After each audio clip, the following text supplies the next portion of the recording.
Hi అండి. Welcome to Cherry's mom. నేను మీ ప్రియా. సో, ఈరోజైతే మనం బీట్రూట్ పచ్చడి అనేది ప్రిపేర్ చేసేద్దాం. ఏంటి బీట్రూట్ పచ్చడా అనుకుంటున్నారా? ఒక్కసారి ట్రై చేసి చూడండి. ఈ పద్ధతిలో అది ఎంత బావుంటుందో మీకే తెలుస్తుంది. జనరల్‌గా బీట్రూట్‌తో జ్యూసెస్ చేస్తారు, ఫ్రైస్ చేస్తారు, అలాగే కర్రీస్ వండుకుంటారని మాత్రమే తెలుసు. పచ్చడి ఎలా చేస్తారో తెలీదా? అయితే ఖచ్చితంగా నా వీడియో ఫాలో అయిపోండి. సో, దీనికోసం ముందుగా ఒక మీడియం సైజ్ బీట్రూట్ తీసుకొని దాన్ని నీట్‌గా వాష్ చేసి, పీల్ చేసి చిన్న చిన్న ముక్కలుగా కట్ చేసి పక్కన పెట్టుకోండి.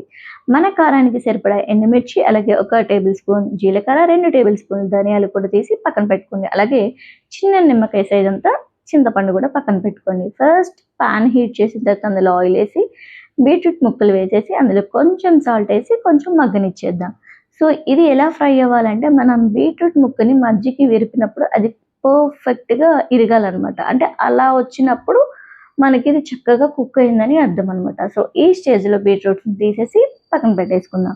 సో, ఇదే కడాయిలో మనం ఆల్రెడీ ఎండుమిర్చి, జీలకర్ర, ధనియాలు, చింతపండు తీసుకున్నాం కదా! సో, వాటిని కూడా ఏసి కొంచెం ఫ్రై చేద్దాం.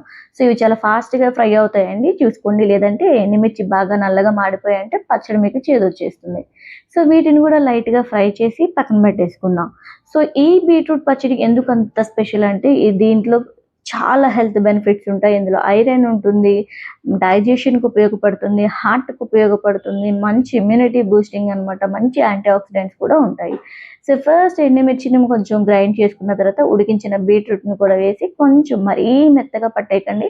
కొంచెం బరగ్గా మిక్సీ పట్టుకోండి. మరీ పేస్ట్ లాగా పెడితే అదంత బాగోదనమాట. ఇలా మిక్సీ పట్టేసుకున్న పచ్చడిని పక్కన పెట్టేసి సో, తాలింపుకి రెడీ చేసేసుకోండి. సో, జనరల్‌గా మనం తాలింపులో ఏమేమి వేస్తాం ఎండుమిర్చి, ఎల్లుల్లిపాయ, కరివేపాకు, తాలింపులు ఇవన్నీ కూడా వేసేసి కొంచెం తాలింపు రెడీ అయిపోయిన తర్వాత మనం మిక్సీ పట్టిన పచ్చడిని అందులో వేసేసి బాగా కలిపేసి చక్కగా ఒక 2 మినిట్స్ కుక్ అయిపోయిందనుకోండి ఏమైనా పచ్చివాసన ఉన్నా పూర్తిగా పోతుంది.